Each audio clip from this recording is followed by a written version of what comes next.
Friends, this is Jyoti Verma. Today I am going to start with 7th lesson plan of social science. Social science का हम next lesson plan discuss करने वाले हैं। ये lesson plan है हमारा 8th class का, जिसके अंदर हमारा जो टॉपिक है, प्रकरण है, वो क्या है, कानूनों की समझ।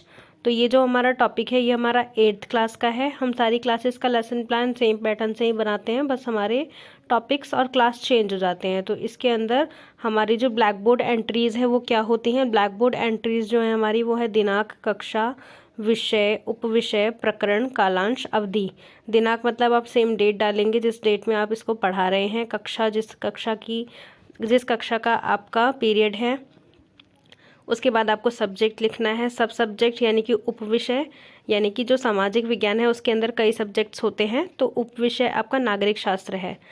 और भूगोल होगा तो भूगोल लिखेंगे, इतिहास होगा तो इतिहास लिखेंगे। प्रकरण आपका है कानूनों की समझ।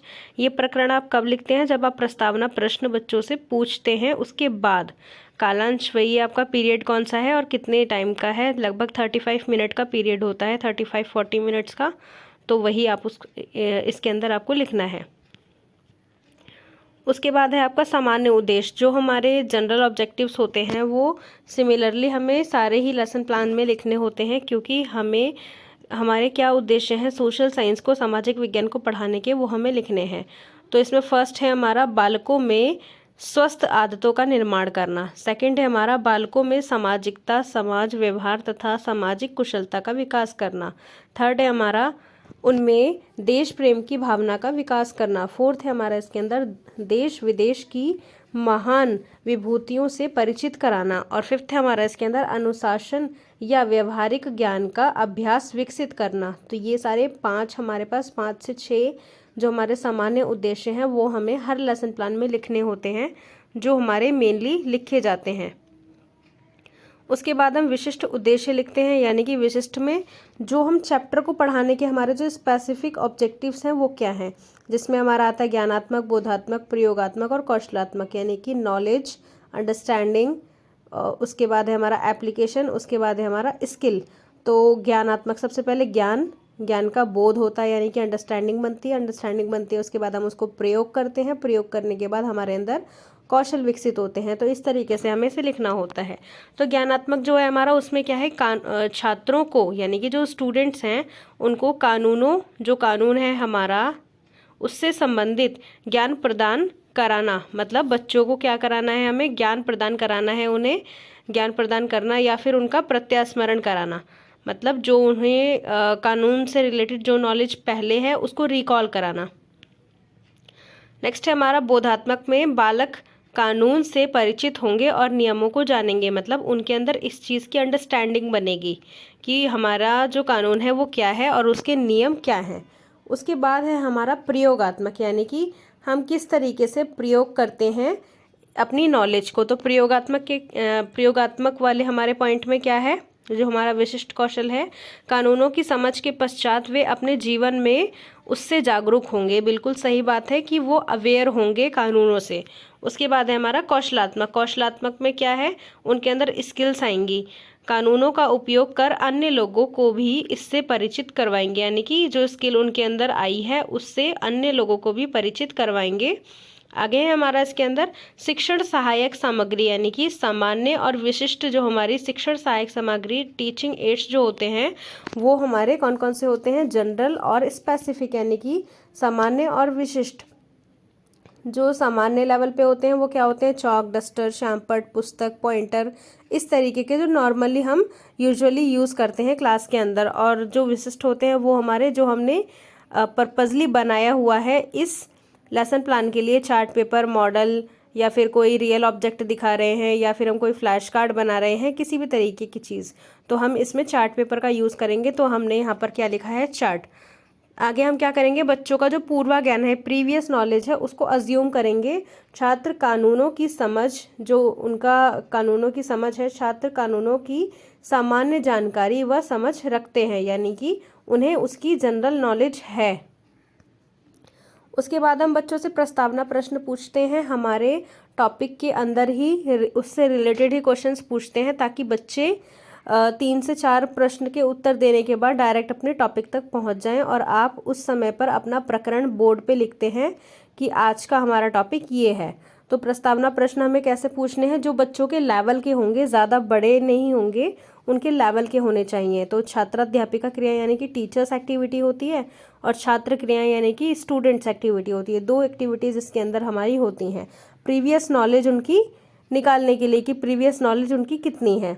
हमारे देश का क्या नाम है, तो बच्चे कहेंगे भारत। उसके बाद है जब भारत में कोई अपराध करता है तो क्या किया जाता है, सज़ा दी जाती है। उसके बाद है सज़ा किसके द्वारा दी जाती है, यानी कि पुलिस के द्वारा दी जाती है। तो ये आंसर्स बच्चे अपने आप ही करेंगे। और 4th है पुलिस किन नियमों का पालन करती है। तो बच्चों को ये थोड़ा सा डिफ़िकल्ट लगेगा, तो बच्चे क्या करेंगे, उसका आंसर नहीं दे पाएंगे। ये यहाँ पर एक समस्यात्मक प्रश्न है। उसके आगे हम क्या करेंगे, उद्देश्य कथन बोलेंगे। छात्रों, आज हम कानूनों की समझ को विस्तार पूर्वक पढ़ेंगे व इसके बारे में जानेंगे या इसके बारे में अध्ययन करेंगे। तो जब हम ये उद्देश्य कथन बोलते हैं उसी समय पर हम कानूनों की समझ जो हमारा टॉपिक है उसे ब्लैक बोर्ड पर लिखते हैं। उसके बाद आ जाता है हमारा मेन जो हमारा प्रस्तुतिकरण है, जो हमें प्रेजेंटेशन देनी है। तो प्रेजेंटेशन जो है हमारी वो हमें इस तरीके से देनी होती है जिस तरीके से हमने चैप्टर पढ़ा हुआ है और चैप्टर में से जितने पॉइंट्स बनाए हैं जो चैप्टर के अंदर ही हैं। एक्सटर्नल हमें कोई भी पॉइंट नहीं लेना, जो हमारे पास चैप्टर के अंदर पॉइंट्स हैं पढ़ाने वाले वही पॉइंट्स हमें लेने हैं। जो हेडिंग्स होती हैं वही चीज़ें हमें पढ़ानी है। तो सबसे पहले कानून के शासन को हम पढ़ाएंगे, कानून का शासन जो है उसको पढ़ाएंगे। उसके बाद हम क्या करेंगे, इसके अंदर स्पष्टीकरण देंगे। तो स्पष्टीकरण हमने दिया इसके अंदर जो भी वो हमें पूरा एक्सप्लेन करना है क्लास के अंदर, और छात्र क्या है वो ध्यानपूर्वक सुनेंगे, उनकी जो एक्टिविटी है वो ध्यानपूर्वक सुनेंगे। उसके बाद हम व्याख्यान विधि का यूज़ करेंगे। व्याख्यान विधि का यूज़ करने के बाद जो भी हमने ब्लैक बोर्ड पर लिखा है वो सारी चीज़ें हमें यहाँ पर एक छोटा सा ब्लैक बोर्ड का मिनिएचर लगाकर यहाँ पर चिपकानी है, पेस्ट करनी है। उसके बाद है कानून का निर्माण, यानी कि कानून का जो निर्माण है उसका कंस्ट्रक्शन जो है वो किस तरीके से हुआ है, किस तरीके से उसकी रचना हुई है। तो ये चीज़ें हम यहाँ पर उसका पूरा स्ट्रक्चर जो है वो यहाँ पर हम बताएंगे बच्चों को और उसका पूरा स्पष्टीकरण देंगे। पूरी ही व्याख्यान विधि का यूज़ करके सारी चीज़ें समझाएंगे।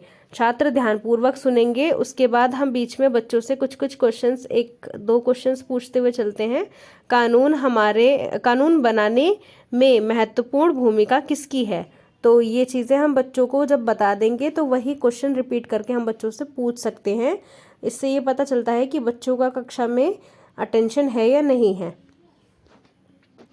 उसके बाद हम अगले पॉइंट पर पहुंचते हैं। अगला पॉइंट है हमारा अलोकप्रिय और विवादास्पद कानून, यानी कि कौन सा ज़्यादा लोकप्रिय है और किस में ज़्यादा विवाद आ रहे हैं। तो इस तरीके के कानून के बारे में हम बच्चों को क्या करते हैं, अवगत कराते हैं। बच्चों को सारी चीज़ें डिटेल में बताते हैं, क्योंकि जो सामाजिक विज्ञान के टॉपिक्स होते हैं वो थोड़े से डिटेल में होते हैं। ज्योग्राफी फिर भी शॉर्ट में होती है, लेकिन जो हिस्ट्री है या सिविक्स है ये इसके जो चैप्टर्स हैं ये डिटेल में होते हैं।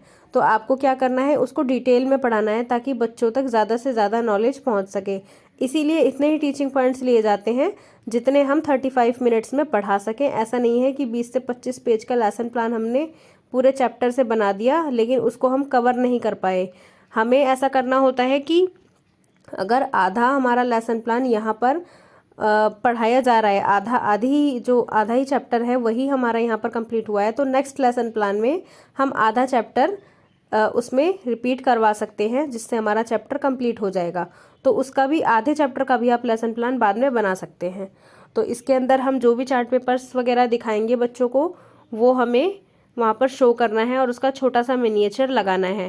जैसा कि इसमें विवादास्पद कानून के बारे में, कई बार संसद ऐसा कानून पारित कर देती है जो बेहद अलोकप्रिय साबित होता है, जिसमें विवाद आ जाते हैं और उसमें क्या होता है, उसके खिलाफ जनसभाएं होती हैं। जो हमारी संसद है, पार्लियामेंट है, संसद के ऊपर कानून पर दोबारा विचार करने का दबाव पड़ता है। यानी कि अगर कोई ऐसा कानून पारित हो गया है जो लोगों को समझ में नहीं आ रहा या उनके हित में नहीं है, तो वो क्या करते हैं, उसके लिए विवाद खड़ा कर देते हैं और उसके विरोध में हो जाते हैं, ताकि संसद जो है उसको बदले जो कानून उसने पारित किया है। तो ये चीज़ें होती हैं अलोकप्रिय और विवादास्पद कानून। तो इसका अगर आप चार्ट पेपर दिखा रहे हैं या कोई अदर चार्ट पेपर आपने टॉपिक से रिलेटेड बनाया है तो वो आपको उसी समय पर दिखाना है जिस समय आप वो पढ़ा रहे हैं। ये नहीं है कि आपने वो टॉपिक बाद में पढ़ाया और चार्ट पेपर स्टार्टिंग में बच्चों को शो कर दिया। जिस समय पर आप पढ़ाएंगे उस समय पर ही आपको चार्ट पेपर दिखाना है कक्षा के अंदर।